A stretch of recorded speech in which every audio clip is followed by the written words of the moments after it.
My name is Jennifer Nash.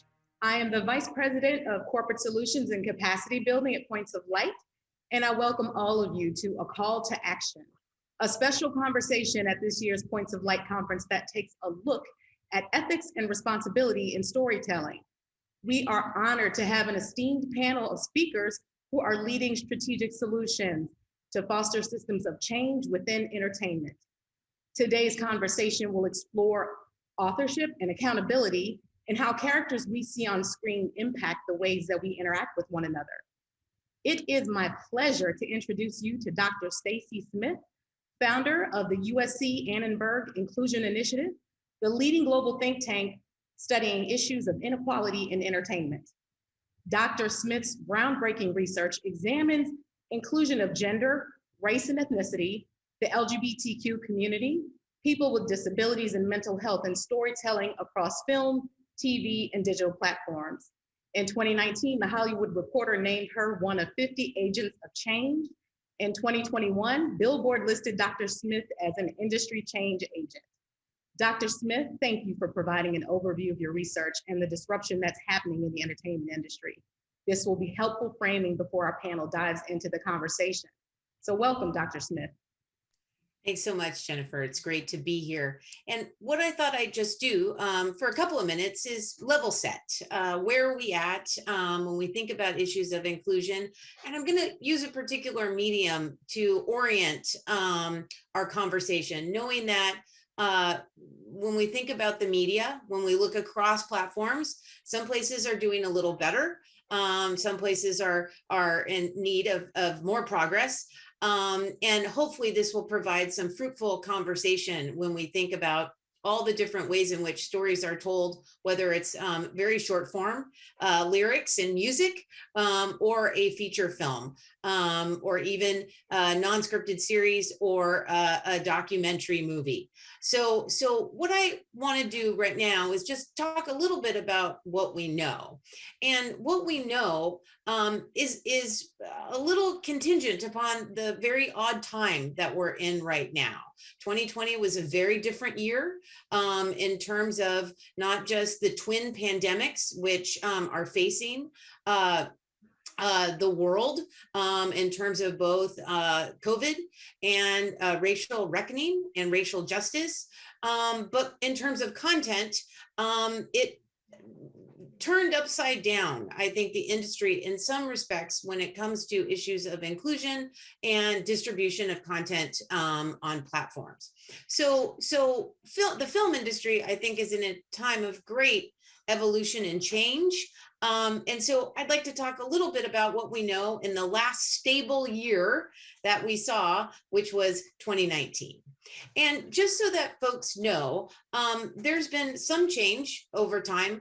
And as I mentioned a little bit ago, some places where there's a lot of room for improvement. And so what we do at the initiative is we look at the top 100 films every year based on box office performance in the US. And we look at a variety of indicators: gender, race, ethnicity, LGBTQ, people with disabilities, mental health, religion, age. There's a whole series of indicators. And I'm going to just punctuate a few for this conversation that we're having today. The first is that when we think about, let's say, how girls and women are doing in film, in some cases, one might say they're doing pretty well. Of the top 100 films in 2019, 43 depicted a lead or co-lead that was driven by a girl or a woman. Now, that's fantastic because in 2007, there was only about a fifth of all films. So we see improvement. But the second we think about the word gender and intersect it with other identities, you see that a lot of those numbers are driven by particular girls and women, not all races, ethnicities, individuals from all different types of communities. For example, only 17 out of 100 films were driven in 2019 by women of color. And if we think about age, which is really important because the consumption patterns of individuals over 60 or over 65, heavy consumers of the media, we rarely see women 45 years of age or older driving a movie when it comes to some of the biggest films. So unless your name is Maggie, Judy, or Meryl, we're not going to really see your story on screen. And these are findings that really haven't changed over time. The second thing that I think is really important that we need to think about is when we think about leads, that's one way that we orient, but the media also tells this consistent drip day in and day out of who gets space on the small and large screens in storytelling. And so what we have found over the last couple of decades of cinematic stories, we've really not seen a change in the total number of speaking characters that are girls and women on screen. And we evaluate characters that only need to say one or more words. And what we have found is that there is typically a flat line around 30 to 32% on a good year, 28% on a bad year of all roles are filled with girls and women on screen. Why is this important? Because the leads have one effect, but seeing an entire group represented in a story has another.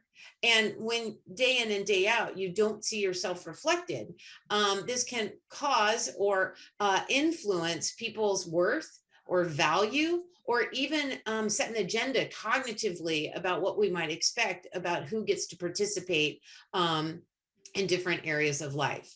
And so one thing that we do when we look at all speaking characters, we look at what I have called the epidemic of invisibility. And it underscores, I think, the nature of the conversation we're going to have today, but also it underscores just how problematic the entertainment industry is when it comes to being inclusive from an intersectional perspective. In 2019, out of 100 films, just to give you some numbers, 71 out of 100 didn't depict one speaking character on screen. And all they have to do is say one word. 71 out of 100 didn't show a single Hispanic or Latina on screen. 55 completely erased Asian or Asian American girls and women. 97 to 99 erased Indigenous girls and women.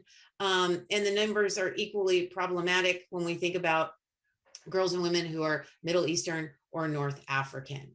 And so what is really important in the moment, not only that we're in, but where we have been, is that when you cross different indicators, you see intersectionally just how big of a problem inclusion is present day. People are writing checks and being performative in ways that are really important.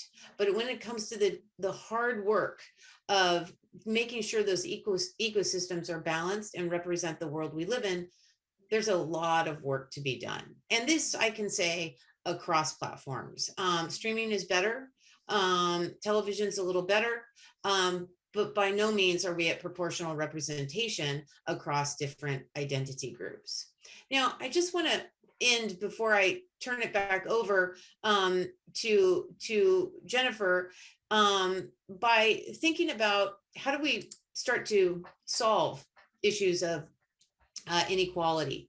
And it's really about making a couple of really important choices. And I want to illustrate this again through the lens of gender, but intersectionally, this is equally, if not more important when we think about how do you create change? Because change is about access and opportunity. And typically, anyone who doesn't fit a very narrow profile is marginalized or excluded from decision-making power in the industry. And so one simple solution to many of the representational problems I just articulated, there's one simple fix, and that's you have to hire differently behind the camera. And what we have found, for example, if you were to hire a woman director, something really important happens to the stories that she tells on screen. There are more girls and women at the center of those stories. There are more girls and women on screen. There's more racial and ethnic inclusion on screen. There are more women 40 years of age and older on screen. And there are also women in other key production roles.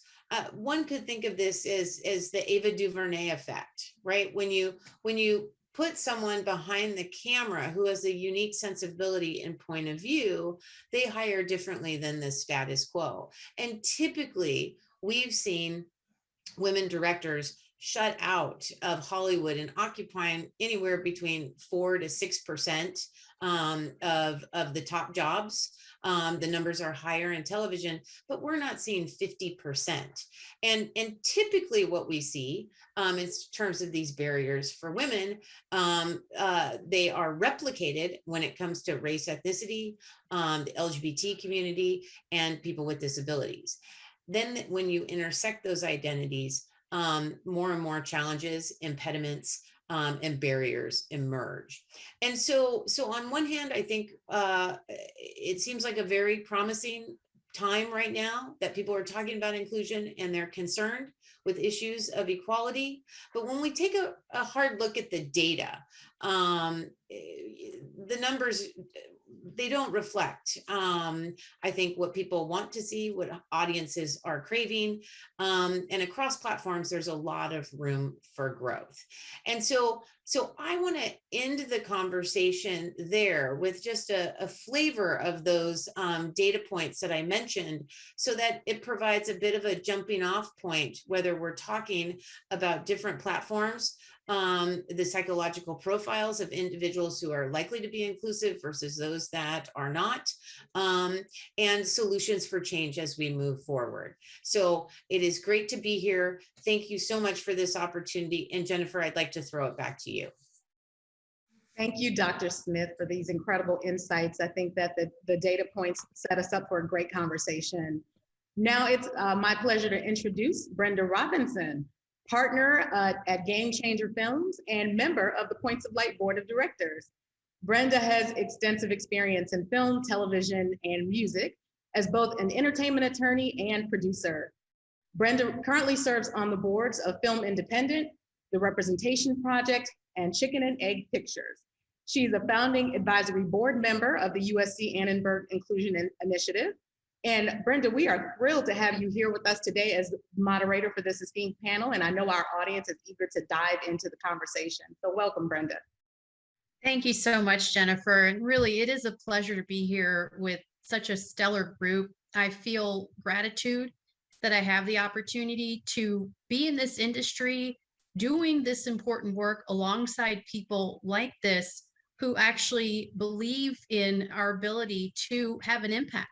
So I appreciate all the contributions that have been made by this panel and all the learning that I've experienced. I want to share a little bit about how I came to the work. Being in entertainment, many people observe that I wear many hats. I've been both on the side of the one who is speaking for the artist and as the artist myself. And so it has given me a unique perspective just on the ways of the world and the state of the industry as we know it. Part of my objective, just in my own work, really has been to take whatever resources I have at my disposal and create a pipeline of opportunity. It's really about access. I know that's what we all seek, and that is how we'll level the playing field in this industry. And so I'm very excited that we can have conversations like this that are truly meaningful, because we do want our audiences to walk away with some sense of what they can do, which really upholds the message of Points of Light. Each of us individually has the ability to do something that's meaningful, impactful, and that can bring change. And so we can certainly think about how we can do that in our entertainment industry, because these resources and these access points are so very much needed.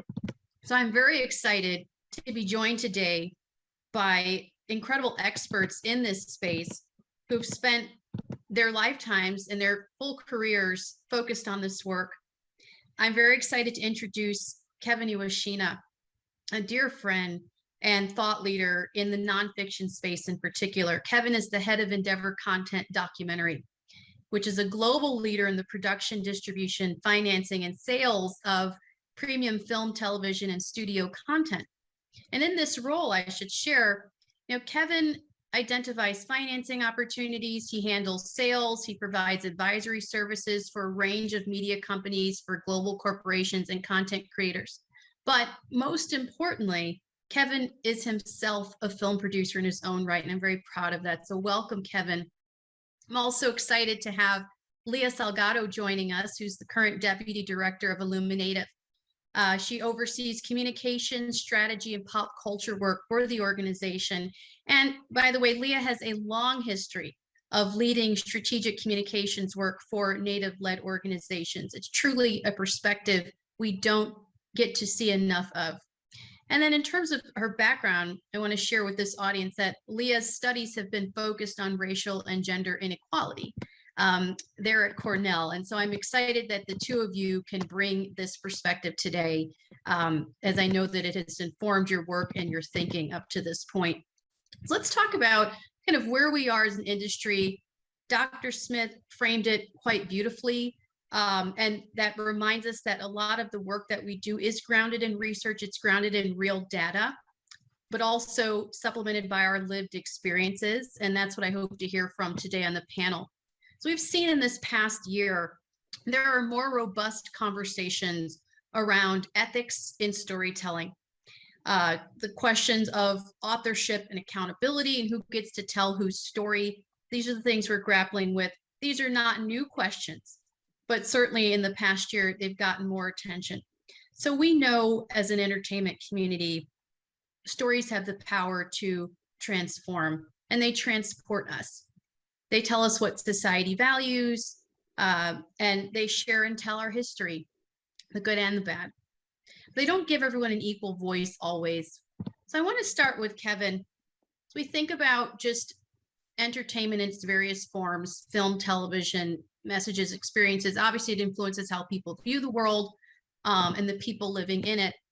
But I want to start with you because there are a lot of special things going on in the nonfiction space in particular. And we know that documentary is the quest for truth for many people. So I want to ask you, what does ethical storytelling really mean in this space? How does this translate to what we see on the big screen in the fiction space? And what is your sense of kind of where we're headed in this industry?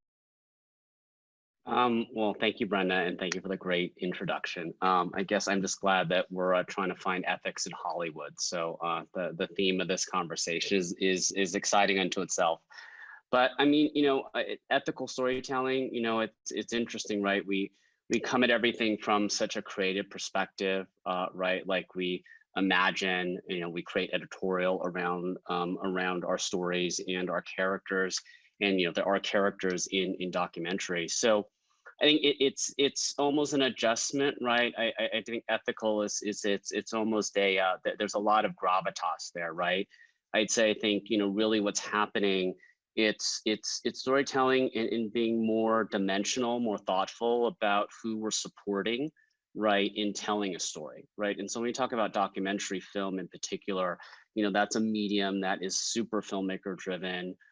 Really driven by that individual's lens. He's guiding us through a non-fictional experience, but with his or her own editorial, right? And so I think it's really in today's world being multidimensional, right, about who we're selecting or supporting to tell these stories. How authentic is it to the story itself? What is their own personal journey that may or may not connect them right to the subject matter or the actual narrative at hand. What is the cultural experience of an individual in telling a story, right? And so we talk a lot about race and sexual orientation and gender in who has the right to tell a story. And I think this is obviously the big conversation across Hollywood, but I think also more particularly within documentary. And I don't think in my opinion, I don't think there's a right answer. There may be in some instances a wrong answer, but I don't know if there's actually a right one. Always so profound, Kevin. Leah, I would love to hear your perspective on this. As we talk about ethics in storytelling, you've mentioned in your work, you have a very specific focus, and it's this perspective that we rarely get to have, we're blessed to have today. I want to hear your thoughts on this, but also let's talk a little bit about just what are the key factors driving who gets to tell whose story, especially given, history of appropriation, as it were. We would love to hear your perspective on what you see happening in the industry and how we're elevating voices in your communities. Yeah, I think stories have an opportunity for us to, as a country, right? Hollywood is responsible for a lot of the stories that get taken globally. But oftentimes, right, I think that there have been specific decisions, whether it, folks understand that they've been complicit in it or not, right, is to erase, right, Indigenous history, to erase Indigenous people. It's to, at other times, right, paint certain folks as the villains, right, as part of doing the work of upholding some of the myths that we tell ourselves, right, as a country. I think we're coming up, or today, I think we have started to hear additional stories about Indigenous children's, their bodies being recovered, right, at boarding schools in Canada. We're waiting for those numbers to increase here as we think about the US. And so we always have to think about the intentionality behind, right, some of the stories that were told at the beginning that have really set the stage, right, for who's valued now and who's not. So when we think about Westerns in particular, the way in which Native people were always painted as savages, right, as villains, as folks that stood in the way of conquest, right, of Western land. Those are the stories, right, that oftentimes gets told. And even though it was part of, right, the beginning of Hollywood, and even it was part of the past, it's still something that directly impacts the present. As Dr. Smith was talking about how Indigenous women in particular have been erased, right, from stories that are told when they look at the top 100 films, right? These are decisions, right, they get normalized and pushed forward. And so when I think about ethical storytelling, right, it's really about what kinds of stories are we telling about us, right? And they should be by us. I think sometimes when Native people do get talked about in storyline or as characters, right, oftentimes it's only under the direction of non-Native people, right, that stories get told. But you miss out on having true and authentic and accurate narratives if Native people aren't part of the process, right, by writing the scripts, by directing, the films, by being the characters. I think that there's really there's opportunities, right, to ensure that if you want to tell stories, that it's done in the right way, and that has to include Native people. I think too often Hollywood has, leaned on a consultant model, right, where Native people are brought in at the end to kind of give an okay, right, to the story that's already been told. But true ethical storytelling, right, is ones that come from Native people, right, that share our perspective and our beliefs. And I also think that ethical storytelling really relies on accountability, right? There have been films and TV shows that have done real harm, not just to Native communities, right, but to other communities of color, to women. And I think it's about time that we start having those conversations about how do, studios, right, and filmmakers take accountability for their role in putting that dangerous content out there, and how do we go about correcting it, right? And I think that there's a lot to be said about the different kinds of stories we can tell, but at the end of the day, it's going to come down to having transformational change, right, at studios when decisions are made. And then adding to that, and I appreciate just such a thoughtful look at the issue. When we think about inclusion, and I look at it as, you hear this phrase, when we talk about just what diversity, equity, and inclusion means, you hear this said often, diversity is being invited to the party and inclusion is being asked to dance. One point that I want this audience to recognize is that it's not enough to just create the space. It has to be meaningful. Otherwise, it gets into tokenism. It's the optics of just placing people in positions, but not actually giving them a chance to be a part of the creative process, which is the difference. And I think there was a time when maybe there was a rush in Hollywood to sort of populate these spaces and get people into the rooms. But the next step, the one that will actually make a difference, is when people have a voice at the table. That said, when you also think about inclusion work, one important lesson that we all should remember in this moment, we want to aim for inclusion without displacement. which a lot of people miss. And that's to say that every single voice has a place in the conversation, just a matter of assigning what your role is. So men, women, people of color are allies. Everyone has a place in this conversation, or the work simply can't get done. When we think about inclusion work, it's not meant to be an imposition. It's meant to be reparative. It's corrective.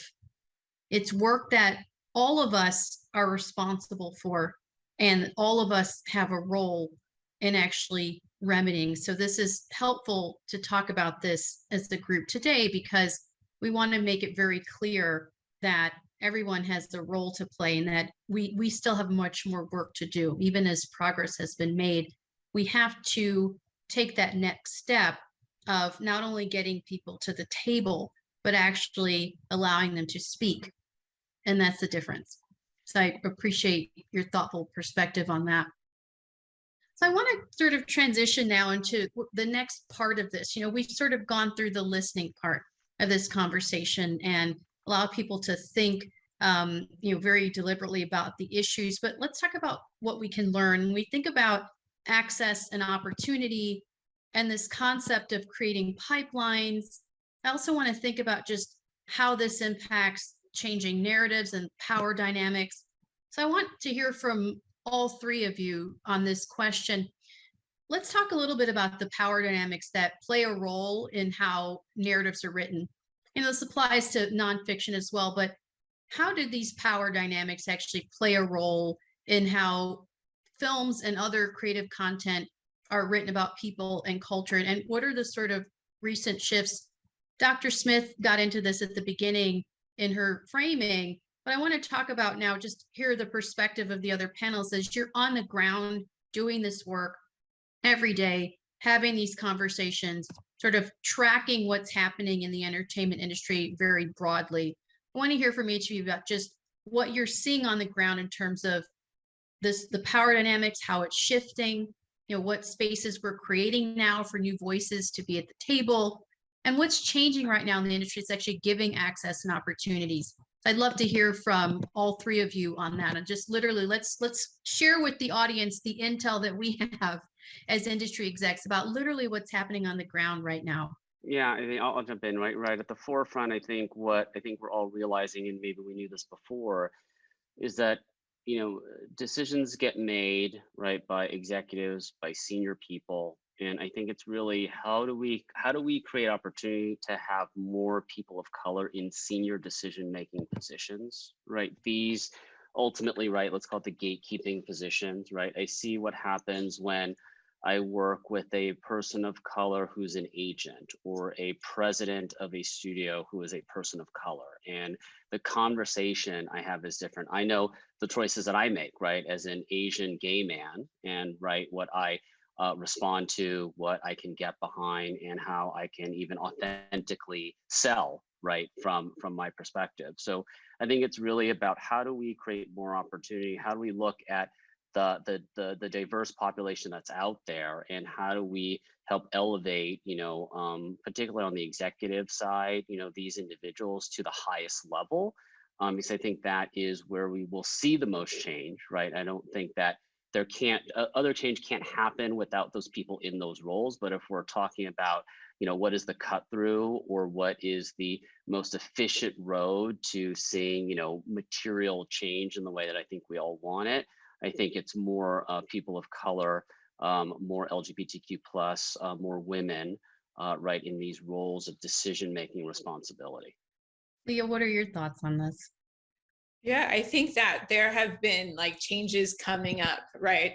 That are of, in many ways, like the makings of folks in the industry. I think of a lot about Array and Ava DuVernay's, work to really create space and be intentional about bringing in diverse content, right? And diverse creators, right? And how her success, right, really has fostered the success of others, right? I think about folks in the industry like Effie James, Bird Running Water, right? Folks who are doing the work of training the next generation of storytellers and ensuring that they get their foot in the door. But I think we would also be remiss if we didn't also acknowledge that 2020 in many ways changed a lot of things. You know, as folks were sitting at home and they were watching folks take to the streets, I think that there was a brand new understanding of the way in which white supremacy works, right? Like what happens when the only people who are making the decisions about who gets attention and who gets money are white men. What does that lead to, and what are the costs? And I think that, you know, younger generations, I think many folks who are, you know, marching in the streets are demanding more from the content that we're seeing. We know from, you know, recent data that was released by Nielsen that content that has, you know, multiple ethnicities represented within that work are very widely held and seen, right? Like it's the kind of content that folks want to see. They want to see a world that is reflective of their lives and experiences, not just like a myth world, right, that exists, that's like put together, you know, by some folks in a boardroom about what they see as important. And I think that as, you know, consumers continue to be more conscientious about like the decisions that they're making and what they're watching, right, who they're supporting, we're going to continue to start seeing these shifts, because at the end of the day, right, the industry is going to be profit driven, right, in many respects. And it's taken, right, audiences demanding more, right, demanding new kinds of stories, demanding new types of characters, seeing themselves represented, in order for us to see some change. And so I'm very excited to see, you know, what is coming in 2021 and beyond. I think this year, Rutherford Falls at Peacock, right, led by Mike Schur and Sierra Tello Ornelas, right, is like one of the first comedies that's Indigenous led, right, both in the writer's room and in front of the camera, right, in terms of actors. We have Taika Waititi, who after winning, right, an Academy Award, right, broke open a space where Reservation Dogs is now going to be aired on FX in August, right, and it's going to be an exciting time for that. So I think the more opportunities, right, that audiences have to demand some of those different contexts, the more different kinds of stories we're going to see. And I also think the audiences now are more willing to call out content that is harmful, right? They're willing to say, we don't want that here, or this got messed up, and how do we fix it? And I think they play an important role, right, in all of this. That's an excellent point. I do see the power shift also happening where the consumer is starting to be heard, and audiences are playing more of a role in helping to influence and sort of dictate what's acceptable and what's not. The key is that people are starting to listen. We needed that part, because it's not to say that voices weren't being raised. It's just a matter of, are people actually listening and taking action as a result of that? So I want to ask Dr. Smith, you know, whose perspective I've always just been fascinated by the work that the initiative does, because it's bringing us kind of concrete information that shows exactly what the problem is. It's not anecdotal. A lot of people miss that. And of course, we rely on our lived experiences, certainly as people of colors, women, but it's always useful and in many ways required to have actual data that shows here's the problem, because then that leads to concrete solutions. And so my question for you, Dr. Smith, is this: you sort of approach the work from that perspective, and you're an academic, you're a creative, you're all these things, and so you can see this from a more of a global vantage point. Do you feel hopeful for the future when you think about the data that you're exposed to, and the fact that you're exposed on an active basis to, you know, the problems in the industry, but you're also actively generating what the answers could be? So based on what you're seeing and just the industry sort of evolving, do you feel hope right now for where we're headed? You know, that's a great question, Brenda. You know, in terms of full transparency, Brenda and I work together on many of these issues often. And so, yes and no, I'll be perfectly honest. I think as humans, we so often want to hang on to the things that we see that are working. And then it leaves in our blind spot what isn't working. And what isn't working is that we often look at the numbers and draw really simple conclusions about what needs to happen, right? And one of the most important aspects in all of this work, what you already mentioned, is moving away from displacement and really thinking about interdependence. How do we create humans that truly care for one another. And I think that this is the space to really raise the question of, what does it mean to be human? What does it mean internally to think about others? And I don't think that answer is positive, because I think the bias is for a lot of self-interest over the, I mean, if we're talking about profit, right? And so we have to move to a more sophisticated understanding. And I've been saying this for years, privately and sometimes publicly in my classes, is what drives inequality. And there's about 6 to 8 levers that drive inequality. But if we change the top without thinking about the psychological profile of who is at the top, it might look different, but the structures of exclusion will run the same. And so I will be really hopeful when I see characteristics like social dominance orientation. People that are high in social dominance defer to the structure, the power structure that exists becomes more important than the identity that they bring to their culture. So to create a culture shift, we have to psychologically be drawn to people that will act and perceive differently in organizations. That's not happening anywhere across Hollywood, unequivocally. That's what needs to happen in the space. Lots of people love to talk about implicit bias, which is a problem. But many of the biases that we're talking about are not implicit at all. They're actually quite explicit. And people engage in hegemony by linking different identity groups to a bottom line. Hollywood doesn't care about the bottom line. They tell you they do. But if they did, things would have changed a long time ago, because the numbers are pretty clear about what makes money and what doesn't. And that's all for inclusion. So I will be more hopeful, Brenda, when we turn the corner and start having a sophisticated conversation about kind of what this panel is all about. Ethics. What does it mean to be human? How do I stop and think before I act or say or do in a way that either brings people closer and makes their world larger? Or am I closing others' opportunities for my own or my organization's benefit? Culture change happens across an industry. So if one company wants to do something and be ahead, that's great.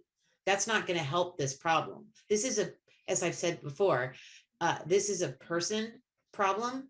And when we did global work on inclusion, we see this across the world. This isn't a film problem. This is a human problem. And so we need to draw on different literature and different strategies than, dare I say, just about any company, any organization, any nonprofit is really embracing.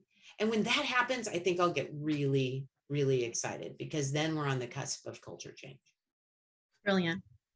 Well, you found the right audience who wants to know how they can be involved. So let's talk about action steps, because our work is not just based on the talk and the numbers. It's focused on what can we do. So I'm going to ask this of all of you. And I want to just remind, the audience that we have here today is made up of people who place a high premium on service in their communities, whatever that looks like. And you know that the overall message and mission of our organization, Points of Light, is to activate each of us as individuals. We're all each a point of light, capable of serving, capable of change, of being impactful. And so the question is, we're all audience members. We all consume content. Let's talk about what the primary solutions are to foster systems change. And specifically, what are the actionable steps that individuals can take today to help initiate or support this change? It's not enough for us to just sit and watch and observe and hope. You have an audience of people who's committed to raising their voice in a meaningful way.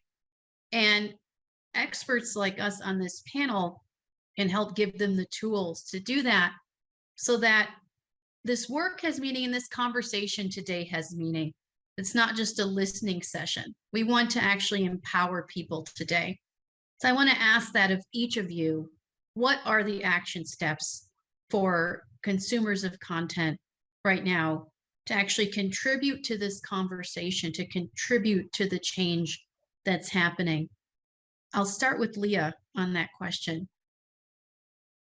Yeah, I think first and foremost, it's about how do you step outside, right, the echo chamber that you're in to view like the experiences, right, and films and stories that are told by people that are different, right? I think it's about supporting, right, diverse content, right? In my line, I'm like, support Indigenous content, right? And it's also about supporting those creators, right? And investing in opportunities to ensure, right, that there's ample opportunity for diverse creators to get their stories told, right? Where they learn the lingo, where they understand what, you know, it means to enter the industry. And sometimes that is investing in, you know, different nonprofits who are doing that work, right? Sometimes it's about, you know, supporting, you know, places like the Sundance Indigenous program and who's raising this new generation, right, of Indigenous storytellers. And I think that that's one way in which people can contribute. I also think that part of being a more informed, right, consumer of content also necessitates listening to communities, right, when they have, you know, opinions about whether some piece of content is really good or whether some piece of content is really helpful, right, and then being part of that advocacy, right, you know, being very vocal about, you know, uplifting, right, what folks in community are saying about different kinds of content. Because I think at the end of the day, right, my hope isn't just that there's more, you know, people, Native people hired and placed, right, into productions, right? At the end of the day, it doesn't matter if there's just more Indigenous people, if all the people making decisions, right, are not Indigenous, or that like the environments in which they're going to where filming occurs, right, is hostile, right, to coming in with an Indigenous values-led way of conducting storytelling. So it's really about how can consumers, you know, be supportive of efforts, right, to ensure that, you know, our storytellers have the ability to have control over the stories that they tell, right, that they have opportunity. And there's lots of nonprofits, right, and organizations are doing this work, right, not just for Indigenous communities, but for women, for the Muslim community, right, respectability with disability rights advocacy and organizations. So I think that there's a lot of work that you can do, right, as a consumer. Some of it necessitates you watching, so maybe changing some of your binging you know, ideas for a Saturday. Instead of watching The Office, watch Rutherford Falls. Some of it is really about also being vocal and being active part of the movements that are moving forward. Thank you, Leah. Kevin, what about your perspective as both an executive, but also as a producer, creative yourself? So you're seeing it from both vantage points. You know, and I guess for clarification, Brenda, is this really kind of like, you know, what can consumers do to kind of help support the cause? You know, I don't know. I'll take one step back, be a little, maybe a little more practical, right? I think it's, you know, learning about the art and the content that we're watching, right? So, and viewing, and, you know, look, we all have, you know, our top 3 movies, our top 3 TV shows. You know, take a moment and maybe do some homework, right? There's more than a director. You know, who was the cinematographer? Who was the writer? Who was one of the executive producers? And really kind of look at what we like and what we love in a more organic and holistic way, right? And let's not just rely on the what we would presume to be like the obvious creative of something, and dive a little deeper, right? Because I think once we start looking, you know, we can maybe find the optimism, right? That there is more than one point of view helping to create this narrative, this TV show, this documentary that we or any one of you have responded to. And how do we challenge ourselves to also not make those own presumptions, you know, that it was this man who is not a person of color or this type of person who created this, and that there's probably more diversity behind the screen than we think. And I think we just have to take a moment to self-educate. Thank you, Kevin. And then Dr. Smith, your perspective is appreciated because you're dealing directly with the people in power and trying to hold them accountable in your own daily work. What do you think consumers can do? What can this audience do today to be a part of this conversation, part of the change? Brenda, I think that's a great question. And, you know, so many good ideas have already been thrown out. I know that one thing that makes a lot of difference with our students, and we've taught, you know, over probably 1,000 people have come through our lab working on research with us, and they all get trained on how to evaluate content. And then I think I've taught about 15,000 students at this point. And the thing that always, I don't know, going back to your other question, what brings hope is when they see something for the first time that they've never stopped and thought about before. And I'll give you an example of this. Humana commissioned us to do a big study a few years ago on aging and how aging was depicted on screen. And we have all these undergraduates, you know, that are, you know, 18 to 22 in our lab, vibrant, you know, active. And I don't know if you've ever stopped and asked young people about what they think about other generations. But it's interesting because it's often negative because of what they see in the media.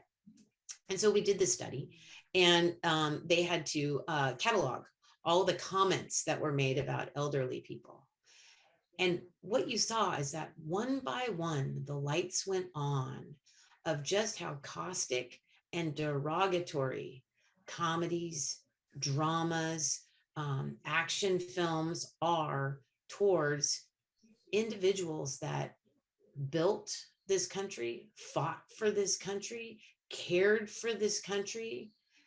And the way in which they would catch these comments for the first time and say, oh my goodness, maybe not that phrase, but oh my goodness, this is a huge problem. Because with age, stereotypes can lead to negative perceptions of the self.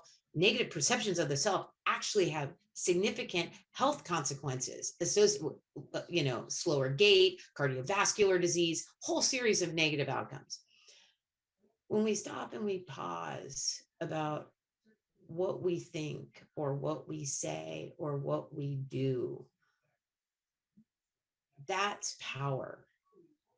Because then you're all of a sudden thinking about how to be altruistic and other oriented as a way of life. And you can do that with stories. We know that stories can transport us. We know that stories can teach us about people that we don't have in our lives. Will and Grace had a huge effect on marriage equality because of the parasocial relationships that viewers had with the characters in that show.